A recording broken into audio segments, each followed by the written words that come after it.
Ya, Assalamualaikum warahmatullahi wabarakatuh.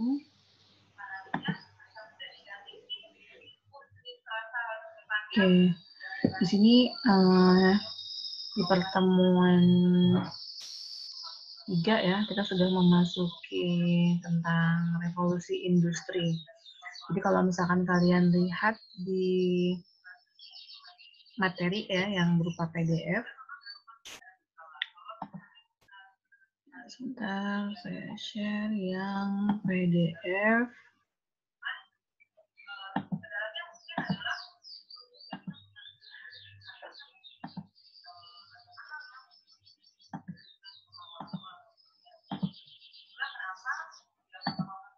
Nah, ini dia.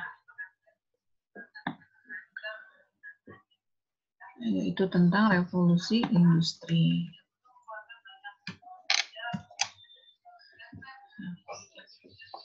Menyongsong era revolusi industri 4.0 yang terutama di bidang transformasi digital atau di bidang IT. Ya, revolusi industri ini kan selalu berkembang ya dari revolusi industri 1, 2, 3, dan 4 sampai sekarang.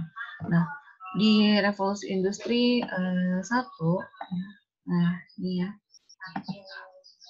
Nah, di mana itu dimulai dari tahun 1784 ya, dimulai ditemukannya mesin uap ya oleh James Watt ya dulu ya.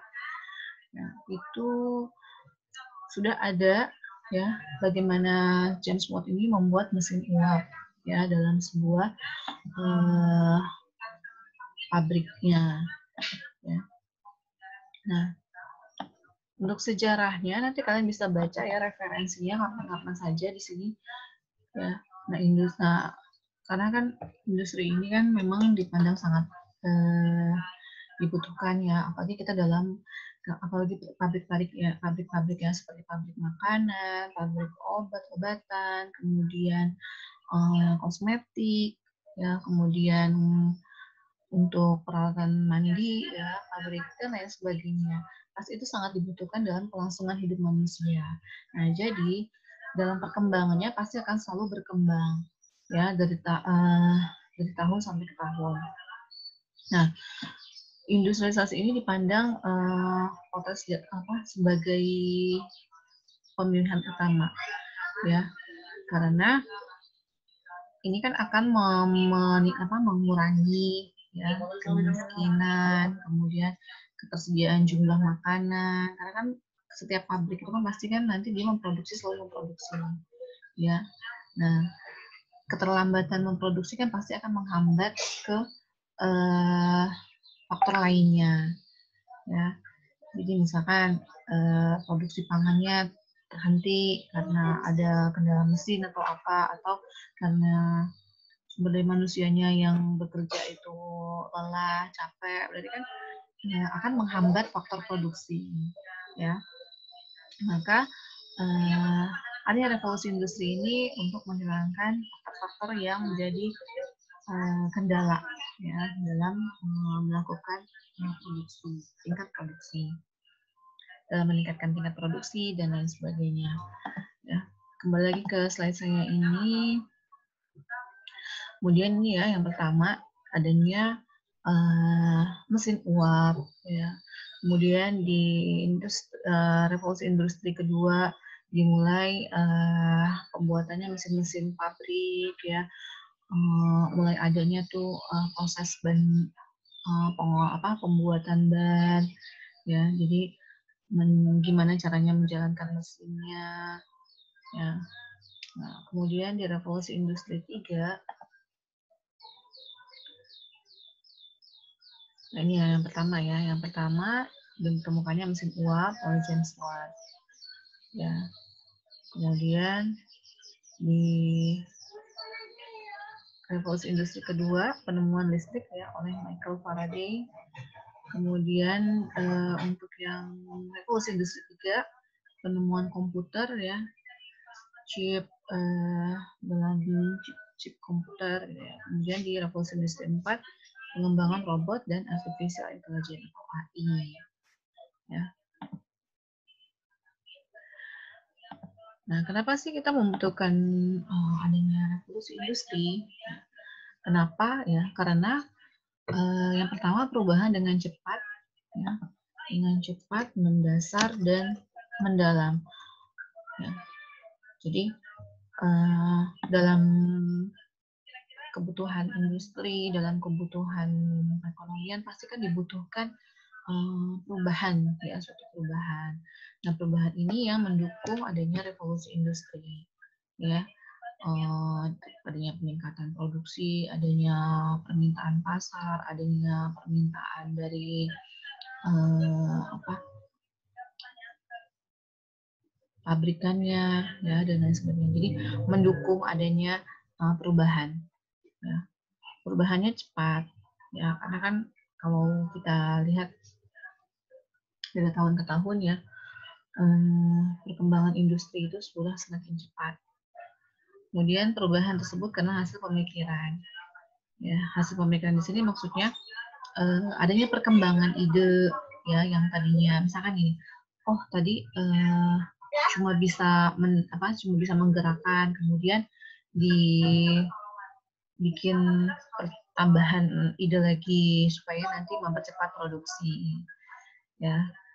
Nah, yang ketiga, pemikiran merupakan proses menjawab pertanyaan. Nah, kemudian adanya pertanyaan atau ada keluhan-keluhan dari setiap yang diproduksi, ya, kemudian diproduksi ke masyarakat. Nah, pasti kan nanti, oh, kok kenapa nggak ada, pasti kan ada ini, ya, pasti ada kritikan atau saran. Nah, dari situ nanti dijawab, kemudian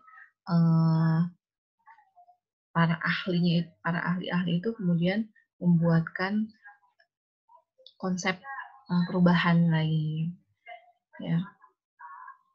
Kemudian kemampuan bertanya secara jelas, tajam, dan mendalam jadi sangat penting. Nah, ini faktor juga, ya. Jadi adanya proses revolusi. Nah, ini revolusi industri, ya, di 1, 2, 3, 4, ya, tadi, ya. Yang pertama adanya mesin uap oleh James Watt. Yang kedua penemuan listrik, ya, ada juga penemuan listrik, ada juga penemuan ban berjalan, ya, awalnya, ya, di sini, ya, banyak penemuan revolusi industri kedua.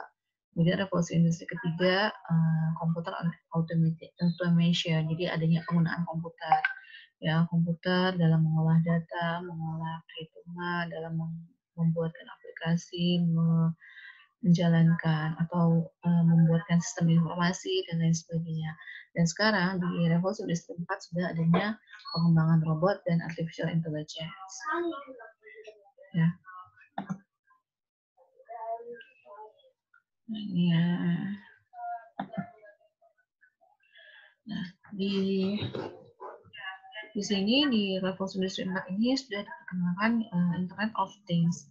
Jadi kita bisa melakukan internet itu untuk macam-macam, untuk segala bidang, untuk segala keperluan, untuk segala kebutuhan manusia. Sekarang kayak kan banyak, ya, sekarang kita sudah bisa sekarang kita mau keluar tidak punya kendaraan, kita bisa pakai Gojek atau bisa juga pakai Grab, ya, atau bisa juga pakai GrabCar, GoCar, dan lain sebagainya. Itu di bidang jasa, kan, ya. Kemudian misalkan kita males cari makanan gitu, misalkan bisa GrabFood, GoFood, dan lainnya. Terus misalkan bisa juga ini, ya, belanja pasar, ya, sayur box, ya.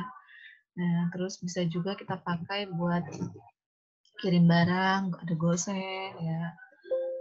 Kemudian kalau misalkan kita punya rekening di bank, terus kita buatkan ada dompet digitalnya supaya memudahkan mau transfer dan sebagainya. Nah, itulah yang dimaksud dengan Internet of Things. Jadi bisa digunakan oleh manusia untuk berbagai macam kebutuhan, ya. Nah, ini adalah peralatan terhubung dengan peralatan lain untuk menghasilkan suatu performansi untuk kebutuhan manusia. Jadi saling terhubung. Jadi untuk memenuhi kebutuhan manusia yang bisa, karena kan, ya, tadi ada sayur box, kalau kita nggak belanja ke pasar males, kita bisa pakai sayur box. Kalau kita mau belanja, malas keluarnya, bisa juga pakai marketplace. Ada Tokopedia, ada Bukalapak, dan lain sebagainya. Terus kalau misalkan kita mau keluar, ada GoCar, ada GrabCar, ada Gojek ya. Kalau mau makan, gitu. Itu yang dibutuhkan dengan teknologi yang saat ini, yang sekarang banyak kita pakai. Kemudian setiap alat mempunyai IP address yang unik. Ya, setiap perangkat kita kan pasti punya IP address-nya yang unik. Nah, di situ yang dikenali oleh mesin. Ya. Kemudian versi protokol internet terbaru semakin efisien dalam transmisi data dalam berbagai bentuk. Nah, digitalize ya, jadi semuanya serba digital. Ya, dompet digital, kemudian kita bisa scan file data, kemudian bisa ya macam-macam yang bisa dilakukan dalam menggunakan internet ini. Kemudian alat ke alat melakukan komunikasi. Nah ini dia ya, melalui handphone, kemudian melalui laptop, notebook, netbook, ya, tablet dan lain sebagainya. Di sini pada tahun 2015 sudah 14 miliar alat terhubung. Maka dibutuhkan nanti 2020 estimasinya akan ada 50 miliar alat yang akan terhubung. Karena sudah semakin banyak ya orang menggunakan internet. Dulu aja nih udah 14 miliar ya yang sudah koneksi internet. Apalagi sekarang ya, semuanya serba kita belajar via online. Yang tadinya nggak punya handphone jadi punya handphone. Ya anak SD sudah bisa harus bisa operasi handphonenya ya. Karena kan kita belajar melalui Zoom, ada juga yang pakai Google Meet, ada juga pakai Google Form, Google Classroom, dan lain sebagainya. Nah di situ dari kebutuhan internet jadi semakin meningkat ya di tahun 2020 ini. Nah, apa yang diperoleh dari IoT ya, apa yang diperoleh dari Internet of Things-nya itu ya. Yang pertama nilai yang ditawarkan. Ya. Nah, ini nilai dan layanan yang lebih besar akan dicapai melalui pertukaran data dengan perangkat lain. Nah, itu tadi ya. Jadi, banyaknya pertukaran data, informasi, berita, dan lain sebagainya. Karena sudah menjadi kebutuhan ya internet ini.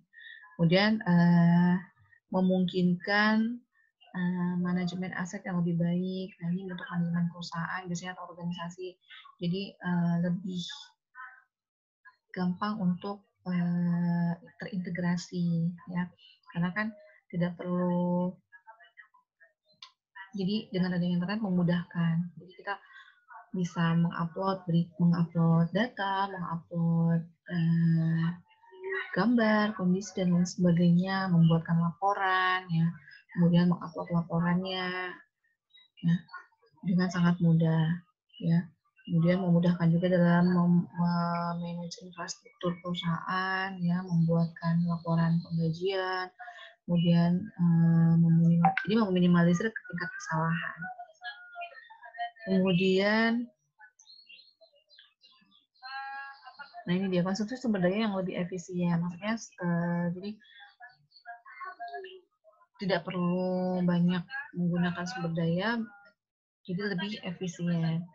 Atau tingkat pengerjaannya itu lebih akurat ya dengan aplikasi ketimbang dengan menggunakan sumber daya manusianya ya maksudnya ya. Kemudian menghilangkan kesalahan manusia. Nah ini ya tingkat keakuratan. Ya, jadi lebih akurat ya dan lebih mengurangi faktor resiko kesalahan. Yang keempat, efisien dan kenyamanan yang lebih tinggi bagi pemakai. Kemudian, nah ini dia praktek industri ya. Nah ini sebenarnya secara gambarannya ya. Nah ini kita memudahkan. Di sini ada yang namanya RFID, Radio Frekuensi Identifikasi. Ya. Jadi memudahkan untuk mengidentifikasi barang. Ya misalkan ini, kita ingin kan ada barcode-nya ya, barcode barang. Dari sini pasti dikenali nanti A10249. Nah, di sini dikenali kode barangnya, jenis barangnya apa, kemudian berapa jumlah stok barangnya, berapa harga barangnya, kemudian ada di mana saja ya barang-barang ini, terus kebutuhannya apa saja. Ya, ini masuk ke dalam barcode kode barang. Ya, dari sini nanti akan dibaca nih, ya, ini yang dinamakan dengan RFID. Ya, RFID ini kemudian nanti bisa juga melihat track pergerakannya, ya. Ya, pergerakannya maksudnya barang ini sudah dari mana, ada di mana saja, ya, lokasinya, ya, kemudian nanti dipasarkannya kemana. Kemudian, nah ini pengiriman ya, track pergerakan, track lokasi, sampai nanti ke bagian penerima, ya. Nah ini tracking pengirimannya, ya. Di sini dengan adanya RFID ini bisa memonitor secara real time, ya, maksudnya secara langsung tentang persediaan barangnya, stok barangnya, ya, kemudian scanning otomatis, tracking lokasi, kemudian konfirmasi produksi. Nah, konfirmasi produksi ini berarti kan sesuai dengan kebutuhan produksi, ya. Kemudian data integrity lebih terpusat, ya. Kemudian waranti ini adanya jaminan dalam pengiriman. Nah, biasanya kalau misalnya kita dalam mengirim barang kan pasti kan sudah ada tuh tracking ID-nya. Jadi kita bisa ngecek tuh nanti setiap si shippingnya itu orang yang mengantarkan barang tersebut kan dia selalu memasukkan ke dalam aplikasi. Misalkan dia sudah ada di lokasi sini, kemudian sudah ada di pusat, kemudian dalam menuju pengantaran ke pembeli. Nah, itu kan pasti selalu masuk ke dalam tracking aplikasinya mereka. Nah, caranya juga sama seperti ini konsepnya. Ya. Jadi memudahkan kita dalam proses pencarian atau pelacakan barang. Ya, konsepnya sama untuk di bidang industri ini namanya RFID. Ya. Kemudian bidang di artificial intelligence. Ya, kalau di materi sini ya, nanti kalian bisa baca aja ya. Ini ada apa? Sini kan lebih detail ya dari tahun ke tahun. Ya. Nah ini ya revolusi industri 2 tadi listrik ya, ditemukannya mesin listrik, ditemukannya energi listrik oleh Michael Faraday. Terus revolusi industri 3 sini ya sampai revolusi industri 4 yang sekarang ini ada untuk AI, artificial intelligence.